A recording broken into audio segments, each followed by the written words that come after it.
Welcome to another episode of FirstServe with your host, Des Brown, We Pickle Charleston, and my guy. Hey, I'm Coach Antonio with Dow Pickleball, baby.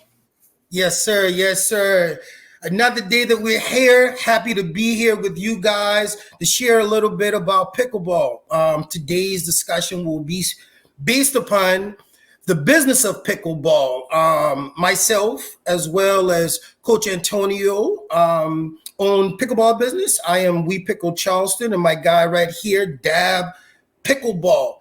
So, Antonio, let's give our viewers a little insight on the business of pickleball. How did you get started with your business? Let's just start there. How did you get started with your business, Dab Pickleball? I had someone introduce me to pickleball. Love at first sight. I love playing the game. I love everything about it. From my feet touching the floor, from the contact of the ball, to even the sound of the ball, And I have a coaching background, so it was a no-brainer. I love coaching. I had the opportunity to become a pickleball coach. I did that. And then from that standpoint, I noticed that, with all things, it's some type of business that can be formed. And they always say, once you do something that you love, it's not considered work. So I just decided, if I could do this all day, every day, I could provide for my family. Hey, there's nothing wrong with selling a paddle or two, a couple pickleballs, doing a couple events here and there, and poof, DAB pickleball for them. What about you, brother? That's awesome. My story is a little bit different. Basically, if I'm just being honest, I was playing so much pickleball at the time, and I was just out in the community trying to introduce people to the game. And I think my wife just said at one point, hey, as much pickleball as you're playing, you just need to figure out how to make some money doing it. So that's what kind of pushed me into it. I was just playing a lot of pickleball, and we had to figure out how do we monetize the situation. And that's pretty much how I got started with my business. But getting back to you a little bit, tell us a little bit about your model and how you came up with the model. There's just so many different things that you can do with the game of pickleball as it pertains to business. How did you kind of hone in and find your own little niche as it pertains to the business of Dab Pickleball? And that's a great question, and listening to you talk, it put a lot of things into perspective. So for me, I've always been community centered. Before DAB Pickleball, I had a fitness business, still do, Fit University. And it happened I began the business around COVID. And so it was community centered. One person came, then two, and multiplied, four, and so forth and so forth. And so once I got into pickleball, I wanted to keep that same thought process. How do we build a community? So for me, my business model is community centered. And what I mean by that is, for instance, we have multiple locations near us here in Georgia where there's different subdivisions that have pickleball communities, or they want a pickleball community. So for me, it was like, okay, I love building communities. I love putting things in place for the community to have experiences. So we first start with programming. I think programming is a huge thing. What they say, you build it and they will come. And so to build a good program, it takes a lot of different elements, but being able to put something in place where people can enjoy themselves, but also be able to connect to others, that helped with the business model. So a good example is ladder leagues, right? We're just going to kind of throw it out there. A ladder league is something where you may have 24 players that come out for 2 hours and they play 4 to 6 games. It all depends on how you want to do it. Yeah. But each person pays XYZ for that particular night. But they also get to engage with other players. They get to have a great time. It's competitive, but they also have like a rating at the end of the night too. So that's a big part of the community center. Another aspect is retail, Mm. from sweaters, custom 1965 pickleball. That's the year it's founded. So the apparel, the paddles, balls, that's a huge part of it as well. So my biggest philosophy when it comes to just business model is just stay in community center and just building experiences around it. With that being said, what's your thought process? What's your business model when it comes to pickleball? Well, yeah, a lot of similarities, as Dad, but also a few differences. My basic model started with our youth. How I tapped in was just making it very important to get involved in the school systems, establishing a relationship with the local school systems in Charleston, with after school programs for kids. So here in Charleston, after school programs for elementary kids, it's called Kaleidoscope. So what we do is we partner with Kaleidoscope as an enrichment program, and we come in during the time that they're in their after school program. The enrichment is teaching the kids pickleball. So that's one of our models. That is something that has been great for us. We're at several schools, elementary schools specifically in the Low Country. They don't have after school programs for middle and high school, so the focus on that is elementary school. How we reach older kids, we partner with nonprofit organizations that also provide after school programs. So we come out and we provide the enrichment through pickleball during their after school programs. For example, College of Charleston, there's a nonprofit that partners with College of Charleston that brings in inner city and underserved kids every day. Over 100 kids in this particular program. Age ranges from elementary to high school students. So we come in there twice a week and we teach the kids pickleball. We also, like I said, we're at all the several elementary schools where we do the same sort of thing. Another partnership that we work with is the City of Charleston Recreation, the City of North Charleston Recreation.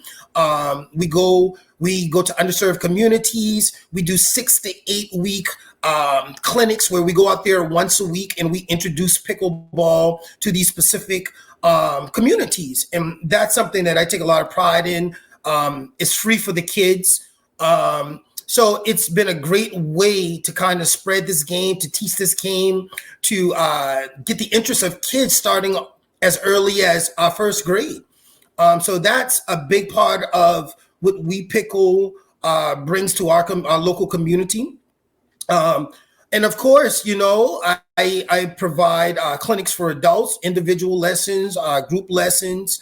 I throw tournaments, Chucktown Showdown, where we're averaging 400 or 500 people that come down and participate in these tournaments with my partner, Katie Mail. That has been something that has been great for us as well. That's something I really enjoy because that's an opportunity to meet pickleball players from all across the United States and just have these same conversations that we are having now. And how can we impact our particular communities, our particular locations through the game of pickleball. So just being able to get insight, to make these connections through tournaments, whether they be local or sanctioned tournaments where we're bringing people in from all over the United States, has been another great part of what We Pickle brings to the pickleball business. So that's my model. Those are things that we kind of focus on over here at We Pickle. We're looking into getting into a lot of other things in 2024. For example, I actually have a meeting today where we're about to start providing pickleball programs for kids and adults with autism. I'm really excited about that. I have a niece that's autistic. So I have a special place in my heart for those who are on the spectrum or deal with some type of autism.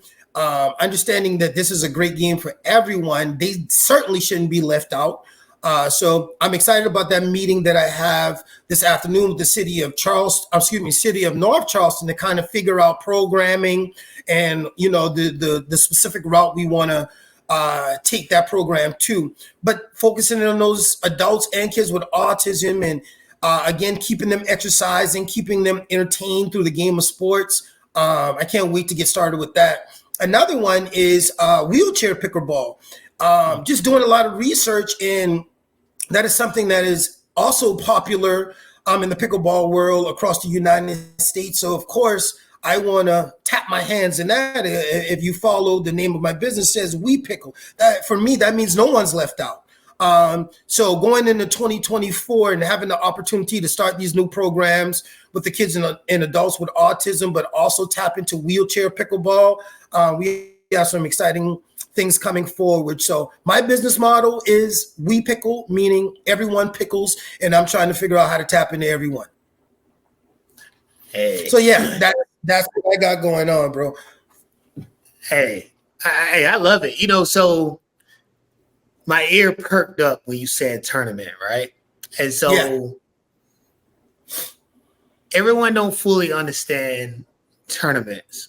And I want to touch on it for like a minute or so. I don't want to spend too much time on it, but it is the business of pickleball. So tournaments is a huge part of the business of pickleball. And you said 400 to 500 individuals. So to put that into context, because I love numbers, Yes, sir. How much do each one of those individuals pay to register? Just average. Yeah, for a single event, we do $75 per player, and I think we add an additional 20 if you're playing in more than one event per event. So that's basically how We Pickle charges for participants to participate in our tournaments. Yeah. How about yourself? So it varies. It varies. So it depends on the tournament. Hold on. Yeah, let me go back to that. So I do want to say that because here again, I throw local community tournaments, which I love. I probably like more than these large tournaments because these tournaments are more intimate. They're more community based. It's a way for the community to get together. They play together every day. We're around each other every day. So to provide these outlets of competition for them, I mean, those are the tournaments I really love. Of course, we all love the large tournaments. It's a lot of work involved, but just getting the opportunity to be in an environment where you're seeing people from all over the United States compete against each other, I enjoy them all. But go ahead and get into that a little bit. Hey, but I agree, man.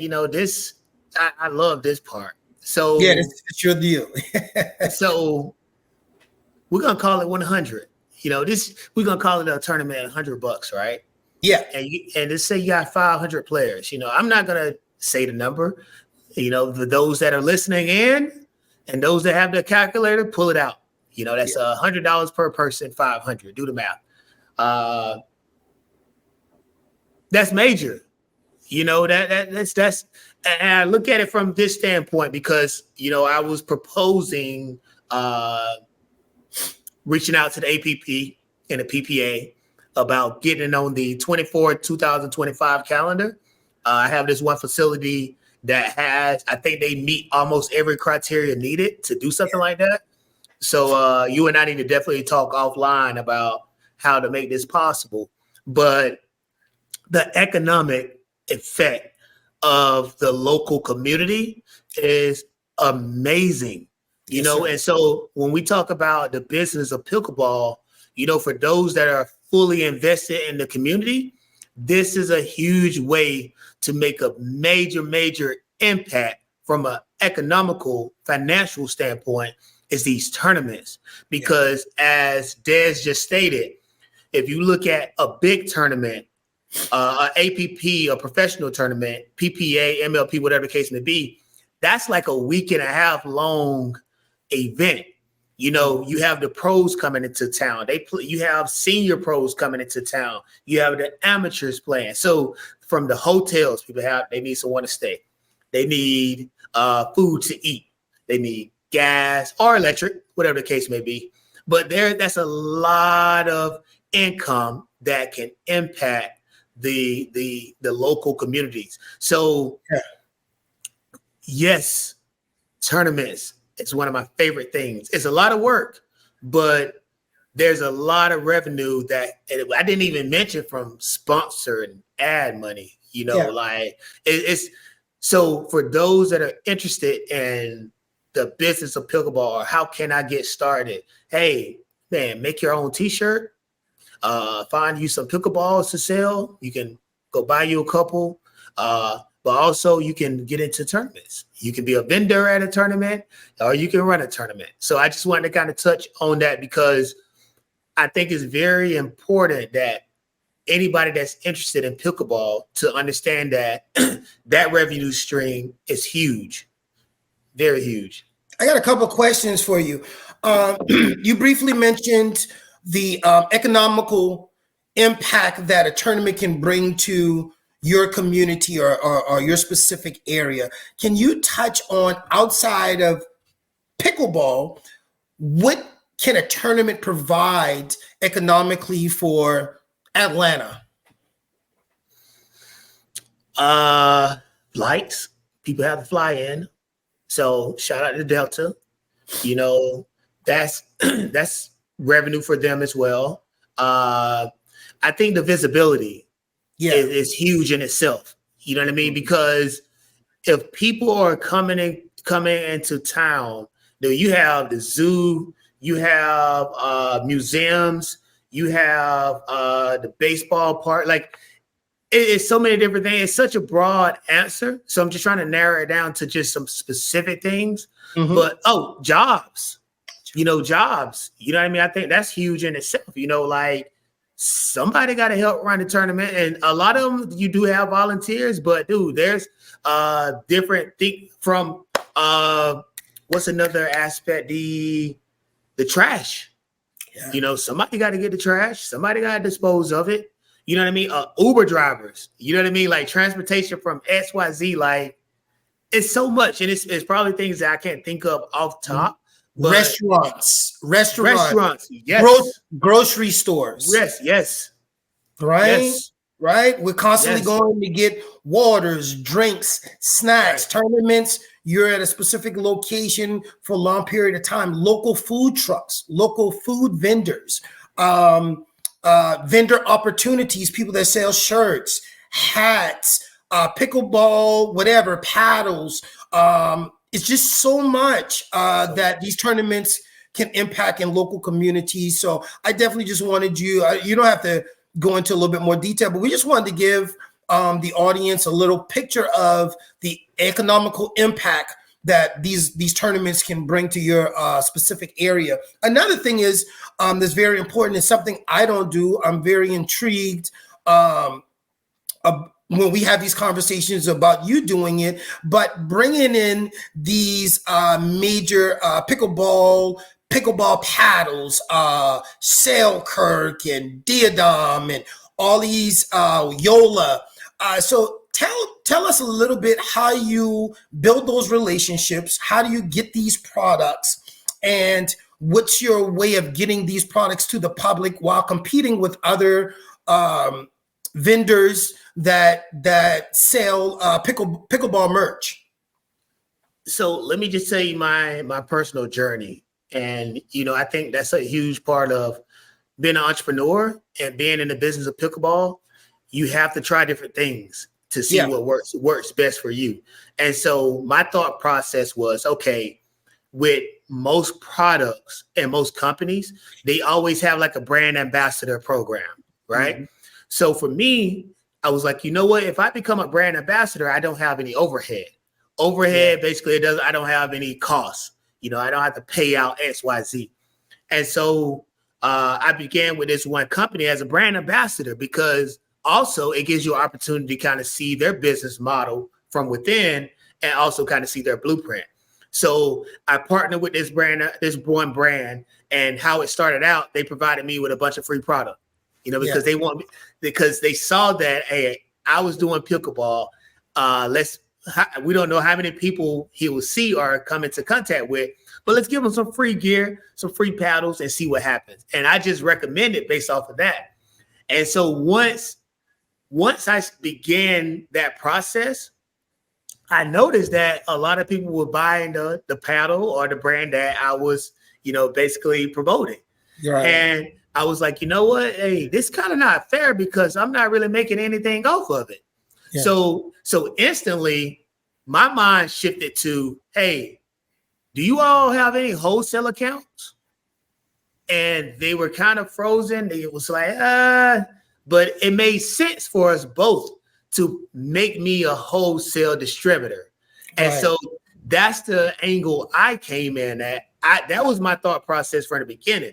I don't want to be a brand ambassador, but hey, if this is the way I'm going to get my feet in the door, then I'll be a brand ambassador. But then I shift gears instantly to being a distributor. So that means I can come in, I get my product at a nice discounted rate, and I can resell it at MSRP, which is the manufacturer's cost that they recommend that you sell it at. Yeah. You know what I mean? Or I can discount it however I choose. So I began as a brand ambassador. Now I became a distributor. But what happened was the brand ambassador, you can only represent that brand. But as a distributor, I can do whatever I choose. Right. So you can represent multiple brands as a distributor. Got it. Exactly. So I used that same blueprint to go to others, other brands, and I did market research, from those people that I know, other brand ambassador, other coaches, and say, hey man, what paddle do you recommend? What do you see? What type of paddles do you see your players liking the most? And the consensus was this.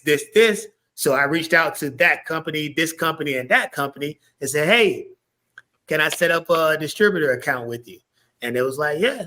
And so that began the process for DAB Pickleball to be a distributor of multiple brands. And so for me, it's not a huge market of competitors per se, because a lot of them are focused on one particular brand. But I like to have multiple options for our community. So for me, that was my blueprint. That was my process of becoming a distributor, starting at a brand ambassador. I thought that was a very unique model that these paddle companies started as far as having local ambassadors. Just for example, last week we're all in specific pickleball communities, right? So just in my community alone, it was just a hot week for new paddles. So people were testing out paddles, playing with friends' paddles just to kind of get a feel. They're on the market for new paddles. But what makes it cool is you have these local ambassadors where you can get your hands on the paddle. You can try them out for a couple of days.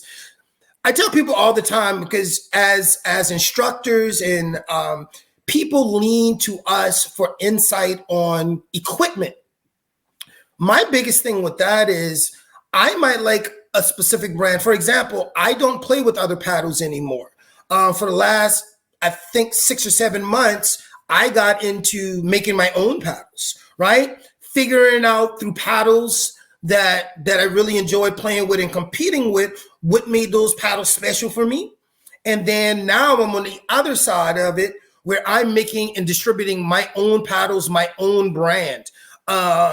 And just figuring out technology and understanding the carbon fiber material and the different materials out here that are making the paddle play a certain way. I've kind of fell in love with that and trying to find the perfect paddle, not only for myself, but for my supporters, right?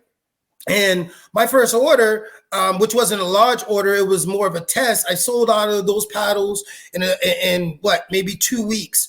Over the last couple of months, I've had a couple more shipments. I'm waiting on a big shipment. But anyway, I'm saying all that to say that it depends on the user. What I may like, right? What may feel good in my hand may not necessarily be the paddle for you. So that's the first thing I tell people that I work with, that there are certain companies out here that have a testing model where you can get 3 paddles. You have 30 days to play with the paddle, get an idea, get a feel of what you like, and then you just grab a hold of the paddle that works for you. So there's different type of models coming throughout. the pickleball business. And I just like the idea of being able to test a paddle, feel a paddle, play with a paddle. That's different than going to a local store or Dick's Sports or these sort of places that sell paddles locally. In Charleston specifically, we don't have many options outside of personal ambassadors for these companies to go in and feel, touch paddles. So I would say like Dick's Sports is the only one that I know of that has a selection, which makes what you're doing so great. They can go to Dab Pickleball, come into your store, feel all of these different paddles. I saw that you have like a little testing area within your building where they can feel it, they can hit it, that sort of thing. I think that is great because you're not going to understand if a paddle's going to work for you by going into a store and grabbing a paddle and just looking at it. What are we looking at? Do you like the color? Do you like the design? Do you like what it says? But none of that translates into actually playing on the court. So just having these different ways where you can get your hands on paddles, test paddles out locally with local ambassadors, going to Dab Pickleball, linking up with you, seeing what you have to offer. I think those are great outlets. And I look for those to even get larger over the next couple of years. But for me specifically, I felt that I could create my own paddle. I could create my own lane. I could be Yola. I could be Selkirk. I can be any of these guys. It was just about having a great product, a product that people were comfortable playing with, not because it's Dez, not because you're trying to support Dez or We Pickle, but because, oh, I love how this paddle plays.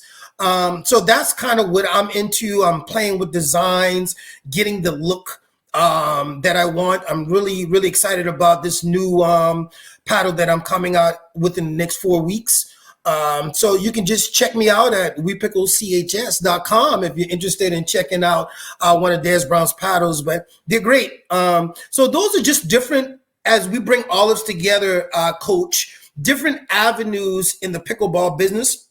Another thing that I want to touch on too, as far as programming and the pickleball business, is the nonprofit world.